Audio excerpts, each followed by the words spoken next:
Eu saúdo a todos com a santa e gloriosa Palavra de Deus. E bem-vindos à sala do banquete, aonde nós iniciaremos neste instante a segunda parte do estudo, falando sobre as 7 colunas da sabedoria. Na primeira parte nós observamos a personificação da sabedoria.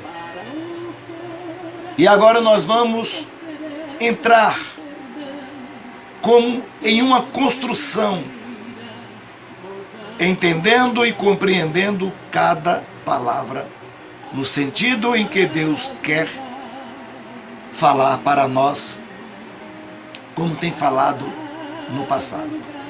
No versículo 9 de Provérbios, e o capítulo 1, a parte B, nós encontramos escrito: lavrou as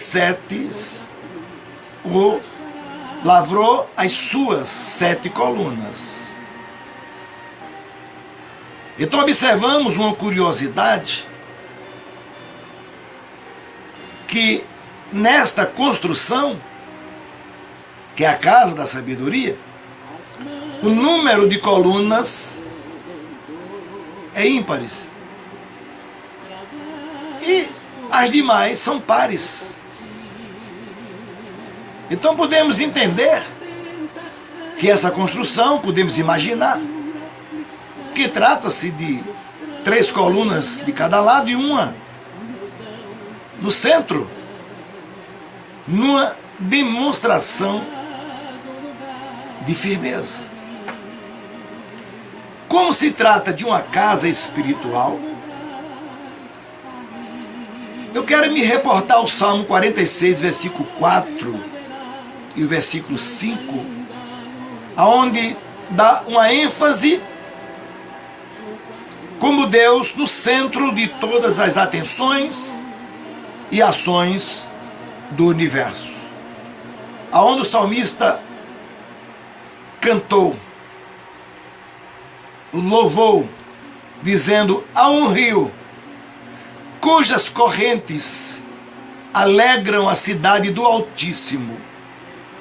Deus está no meio dela, jamais será abalada. Deus ajudará desde ao amanhecer. Então nós observamos que Deus está no centro. Firmeza. Observamos que Jesus também está no centro. Ele, aos 12 anos de idade, como Lucas registra, no capítulo 2, versículo 46, que ele foi encontrado por seus pais no meio dos doutores. Também encontramos em João 19, 18, que Jesus foi crucificado no meio de 2 malfeitores.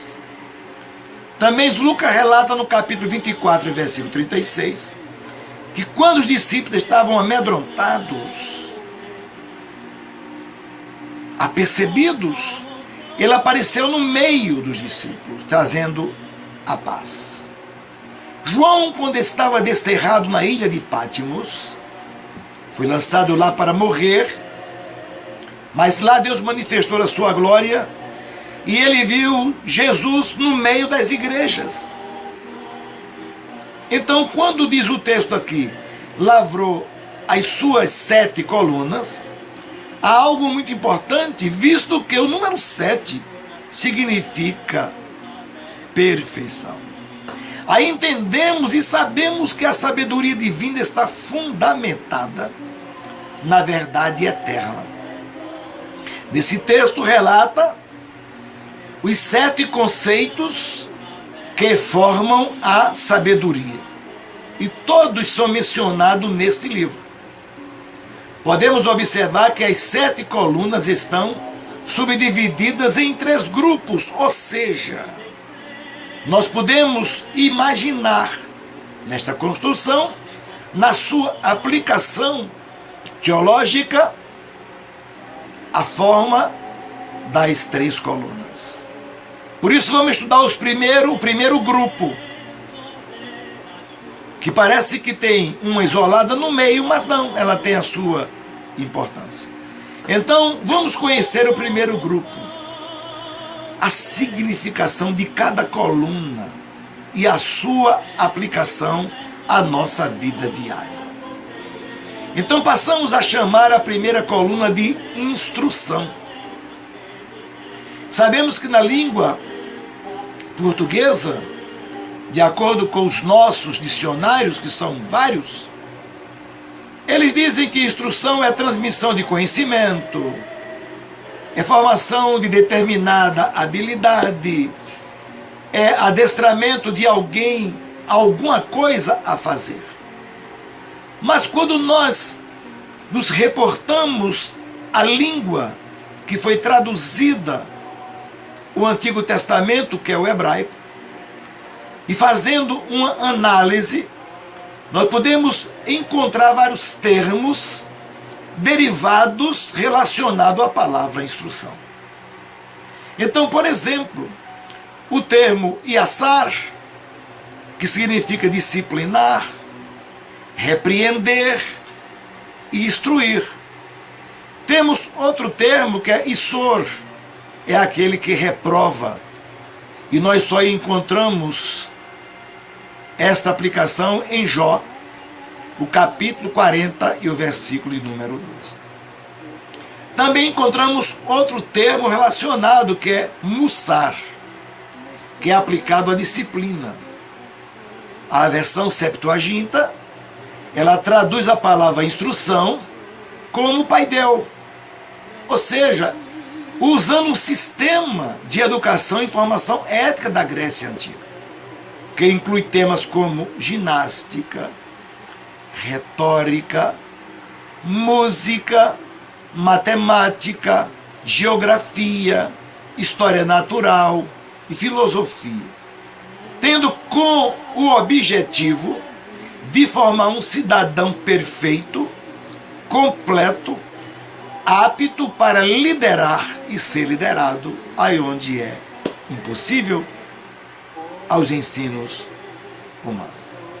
Então, a partir do uso de paralelos no Antigo Testamento, deve-se concluir que o termo iassar e mussar denotam a correção que resultam na edificação, ou seja, na educação. É importante saber que a disciplina tem seu fundamento teológico, não é pela vontade do homem. Porque observamos que na aliança que Deus estabeleceu com o seu povo, a palavra disciplina e instrução são encontradas em vários textos. Por exemplo, no Pentateuco podemos encontrar mais ou menos 90 vezes a palavra instrução. Quando lemos os profetas, encontramos mais ou menos 20 vezes a aplicação. Nos agiógrafos, 50 vezes. E em Provérbios, 36 vezes. Então, observamos que a instrução, como forma de educar, não é do homem, e sim de Deus. O homem de si não tem nada. Por esta razão, quando lemos em Levítico, o capítulo 26, o versículo 18 e o 28, onde ele usa o termo iassar, na fórmula, quando ele diz, tornarei a castigar-vos 7 vezes mais. E também é bastante claro quando lemos o versículo 24, quando diz, vos ferirei 7 vezes mais, onde usa o termo nakan, que se refere a bater, a espancar, a ferir. Aqui nesse versículo trata da disciplina corretiva de Deus, como propósito de instruir o povo a voltar-se a ele, conforme diz o versículo 23. Vejamos como é que diz, se ainda com isto não vos corrigirdes, para volverdes para mim, porém andardes contrariamente comigo. Esta é a forma que Deus tem. Encontramos em Deuteronômio capítulo 11, versículos em diante, o importantíssimo documento de renovação da aliança. Então, portanto, meus queridos, não devemos interpretar negativamente a disciplina de Deus. Não podemos olhar do lado negativo. Observamos que as dificuldades no deserto tiveram contrapartida. Aquilo que Deus provou miraculosamente, sendo que é um tanto quanto o outro, ou seja, tiveram objetivo como testar. Ainda Deuteronômio capítulo 8, versículo 2. Eu quero ler com você, se você estiver me acompanhando. Diz assim: recordar-te-ás de todo o caminho pelo qual o Senhor teu Deus te guiou no deserto estes 40 anos, para te humilhar, para te provar, para saber o que estava no teu coração, se guardarias ou não os seus mandamentos. Por esta razão, veja bem, através da fome e a provisão do maná, isso é importante. É importante. Fome e provisão, Deus providenciou como propósito de correção instrutiva. Deus queria que eles entendessem o que diz no versículo 3 do capítulo 8, nem só de pão viverá o homem. A parte C, se dividirmos este versículo em 3 partes. Deus queria que eles entendessem que não era somente a alimentação, mas era uma vida santa diante de Deus. Então, dessa forma, eles deviam conhecer em seus corações que Deus estava disciplinando-os, não era maltratando. Acompanharemos o versículo 5, lendo, que diz: sabe, pois, no teu coração, que como um homem disciplina seu filho, assim te disciplina o Senhor teu Deus. Essa disciplina pode ser então considerada como educação teocêntrica, e que realmente ela parte de Deus. Por esta razão é evidente que a expressão como um homem disciplina seu filho tem significado teológico relacionado com a aliança que Deus fez com o homem. Os tratados antigos frequentemente referem-se ao rei sucerano como pai e ao vassalo como filho. Observamos que no Cântico da Aliança de Moisés, Deus é chamado pai do povo da aliança. Vamos ler? 32:6.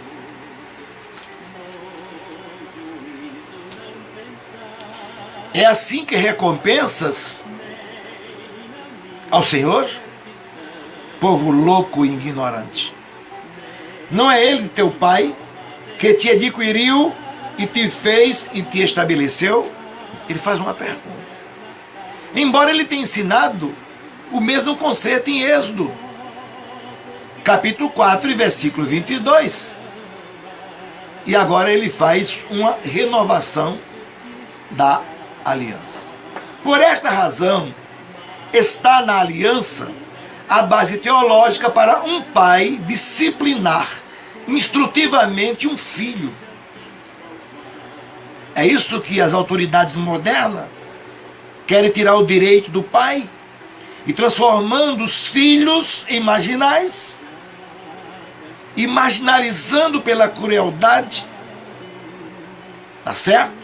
Sem o respaldo de Deus, porque o pai tem em si a imagem do seu Criador, o Senhor da aliança, e como tal, o pai tem relação análoga, semelhante com seu filho, tendo o direito de repreender, de corrigir, de instruir, atendendo às necessidades. Não é bater. Eu sou contra a violência, mas a correção instrutiva, como disciplina, como instrução, é bíblico e deve ser inseparável do homem.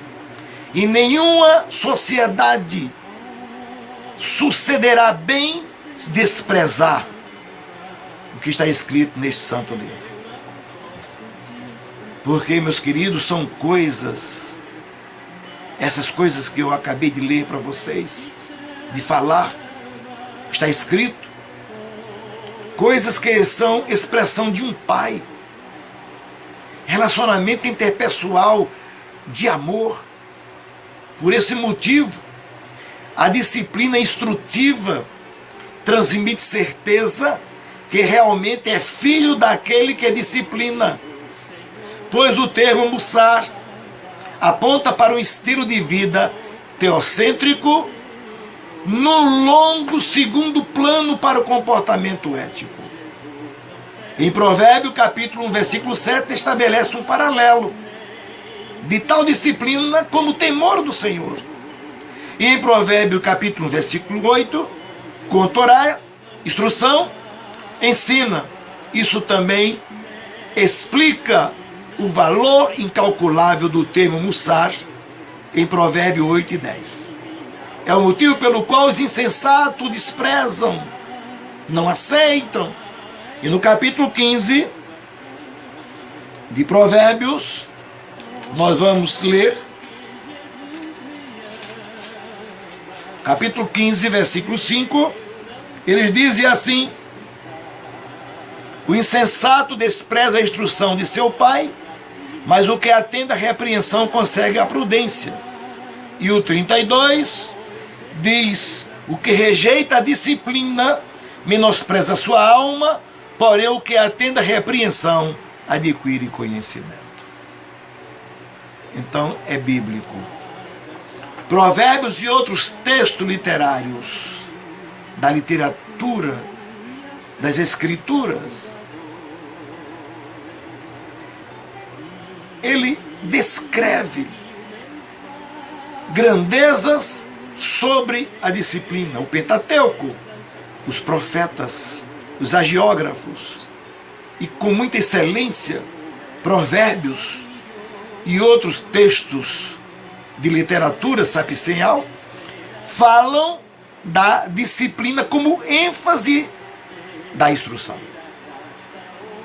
É tentador ver que apenas na aliança as nações aparentemente díspares, diferentes de correção e instrução, conflui harmonicamente a forma disciplinar. Mas como se ministrava a disciplina? O educativo, instrutivo. Provérbios capítulo 25, versículo 15. Nós encontramos que diz que fala da vara da disciplina. Não é vara no sentido literal, madeira. Tem muitas pessoas que interpretam o contrário. Disciplina, correção.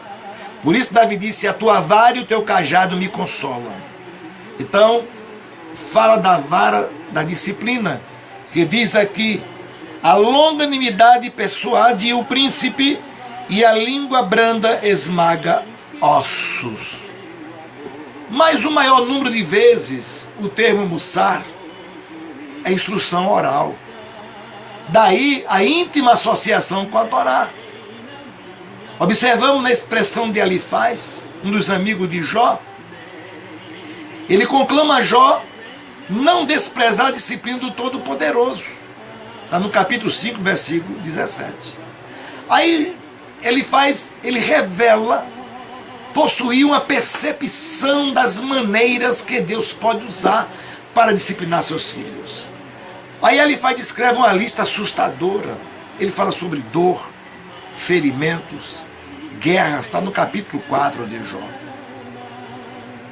Ninguém quer dor, mas era a forma que Deus tinha e tem para corrigir o homem, a trazê-lo de volta aos seus braços. Já o profeta Amós acrescenta secas, pragas na lavoura, gafanhotos, epidemias, e terremotos é o que estamos vendo. A seca acabando com tudo e, em contrapartida, as inundações. As pragas na lavoura são inevitáveis. Epidemias são doenças. Você pergunta, mas que Deus é esse que permite tudo isso? Com o propósito de trazer o homem de volta, porque não só de pão viverá o homem. Está lá em Amós capítulo 4, versículo 4 e 11. Então podemos observar que os profetas, ele desenvolve o termo Mussar como visto em Deuteronômio 11, 2, revelando a disciplina divina através de atos poderosos. Então, na história do povo de Israel e Judá, em particular, e das nações em geral, como está em Deuteronômio 11, Deus lida com seu povo tendo como ponto de partida a advertência e correção. É assim que devemos entender a severidade do exílio, quando eles foram exilados. Está lá em Oséias capítulo 5, versículo 2, versículo 7 e versículo 12 e assim por diante.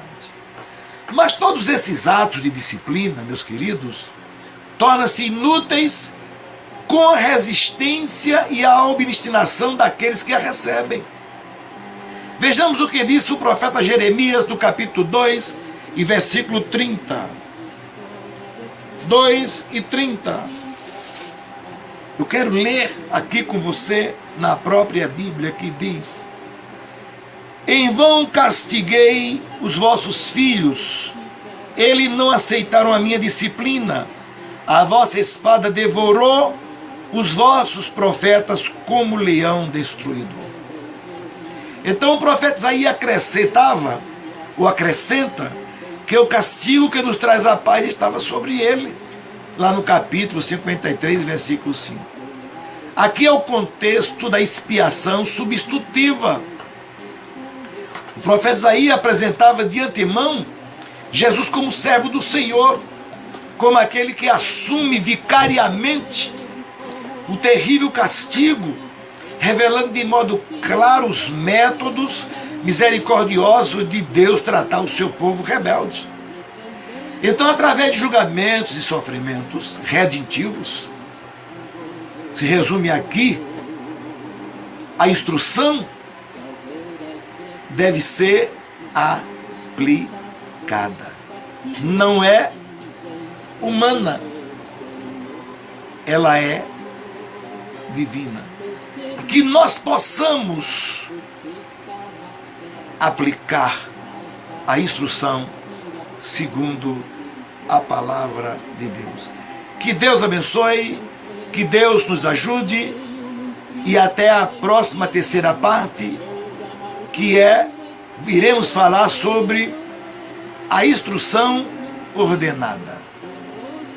E falamos sobre a primeira vara. Um abraço e a paz do Senhor Jesus.